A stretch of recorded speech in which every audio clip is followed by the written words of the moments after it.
was weary of the alarms of war, exhausted by the everlasting bitterness between men. On that September day of 1945, I thought, would there ever be a true peace?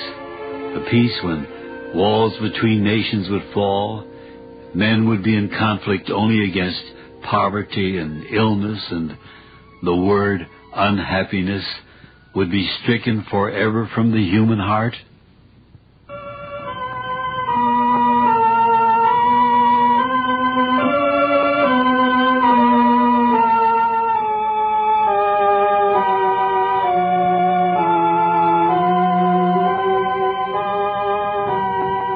It started out as a wonderful day. All over the world, the weather was unbelievably perfect. Where it was daylight, it was the clearest, bluest daylight in the memory of mankind.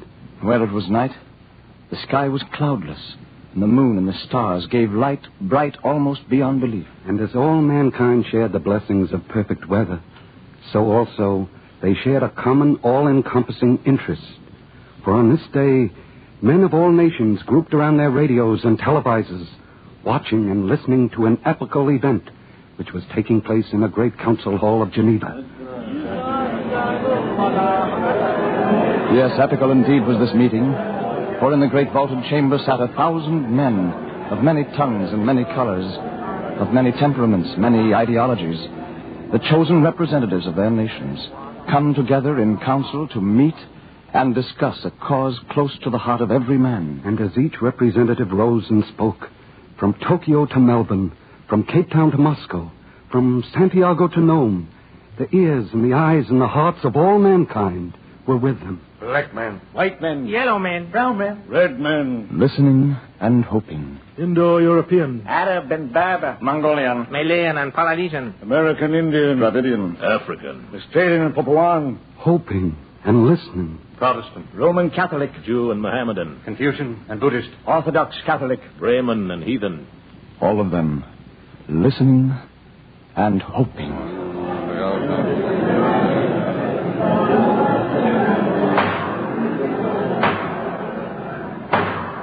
The next speaker, Signor Arati. Citizens of the world, I salute you. In the name of my people, I salute you. This is a great day. This is a day when the strong heart is glad. This is a day when a strong heart is sing. For today, for the first time in the history of the world, all men become like a blood brothers. For too many years, my people have wars. Too many wars. We have had too many wars. You have had too many wars. My people have had wars because for too many years we have had a crazy dream. A dream to have again a great empire. Our empire. The empire of the Caesars. Now, finish. No more. Today my people said to all people, you are our brothers. We join you forever.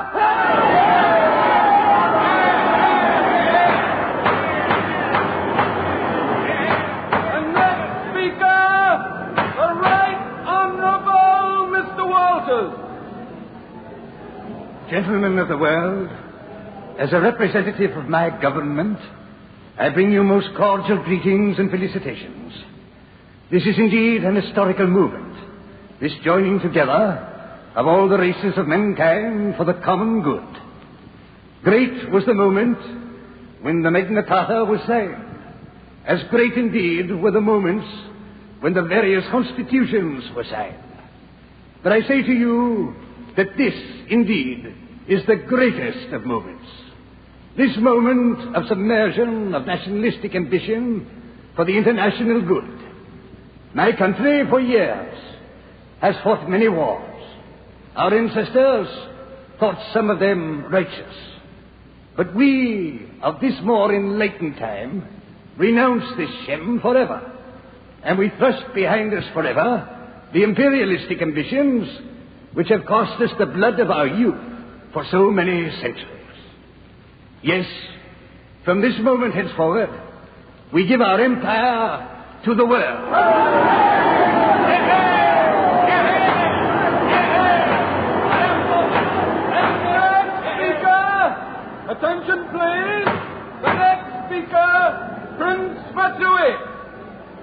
honorable friends, we are a small nation, yet our influence has been felt throughout the world. But this influence, unfortunately, has been aggressive.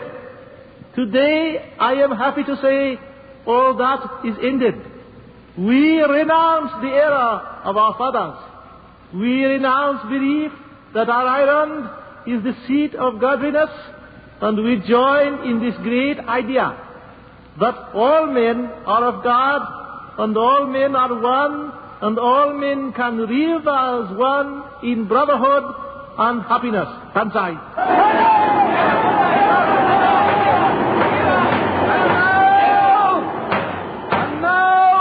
Another representative of a great people, Monsieur Reynac. Messieurs et dames, I speak for a nation. Many have said this is a momentous occasion, but perhaps to no nation is it a greater occasion than it is to mine, which for many centuries has sat behind great barriers repelling invaders of our sovereignty. But today we strike down these barriers with our own hands, and we throw wide our arms and say to you, we are your brothers. We, a nation of individualists, a nation that has known hatred, turns from individualism and hatred to solidarity and love with all mankind. In the name of my nation, I salute the fraternity of mankind.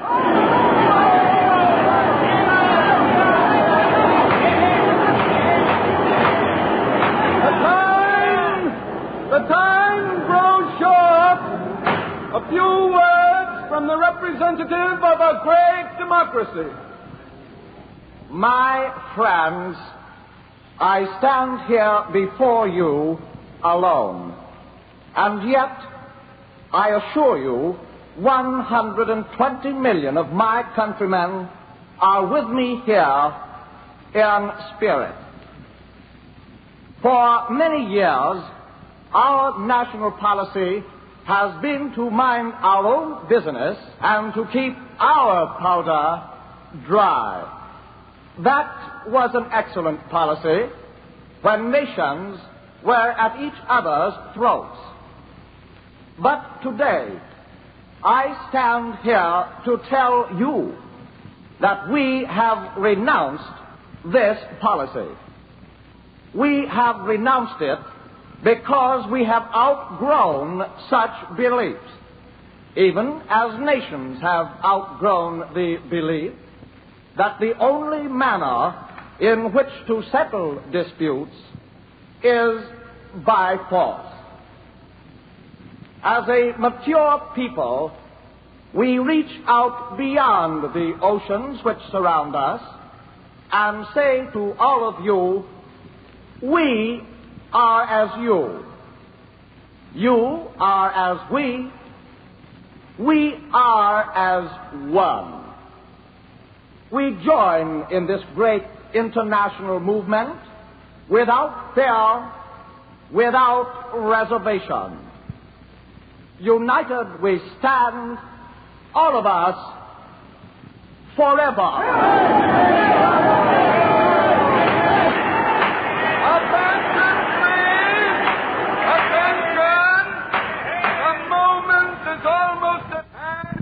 For the final signature on this historic document, a closing word by the representative of another great people, Herr Gamling. Vielschaft, brotherhood is a noble work. I now bring you this word as a representative of my people. For many years, my people have walked as one, perhaps bowed their head as one, regimented in the belief that we must work together and believe together. Some of the things we have believed, I stand here to tell you, have been false. It has taken many years of leadership, but now we know they are false. There is in the blood no right of leadership. Leadership is not in the blood. It is in the heart and the minds.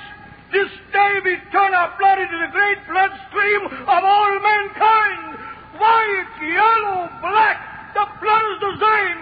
Christian, Jew, or heathen, the blood is the same. All are brothers and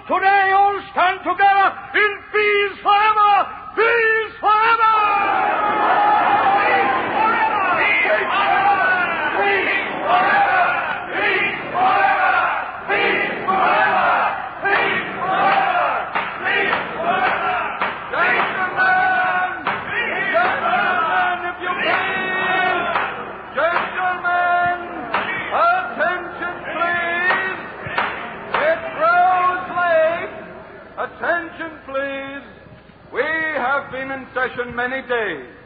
All of us are weary and anxious, I am certain, to return to our native home. So now, let us, without further delay, turn to our final task, the happy one of ratifying this great international treaty which forevermore removes all barriers between nations, which makes of us the United Nations of the world, joined together for all eternity in common brotherhood, in everlasting peace. Our vote will be by acclamation. All those in favor of this great covenant will rise.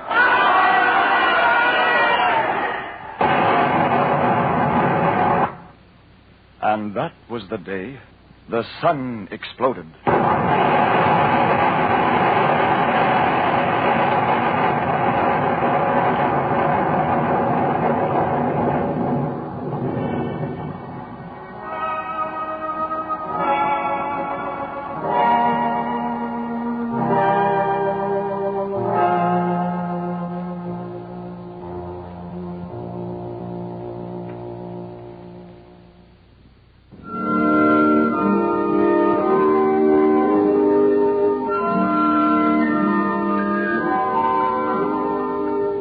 This is Arch Oboler. My thanks and yours to Ingrid Bergman, B. Benederet, Jimmy Cagney, Betty Davis, Olivia de Havilland, Katharine Hepburn, Elliot Lewis, Raymond Massey, Mercedes McCambridge, Paul Muni, Lloyd Nolan, Alfred Ryder, Norma Shearer, Jimmy Stewart, and to the many, many other actors, and to Marty Halpern and the scores of other technicians who made these records possible. A low bow to the musical Gordon Jenkins. In saying goodbye to you, may I give you one last thought. It is this. For the sake of our children and the world's children, remember.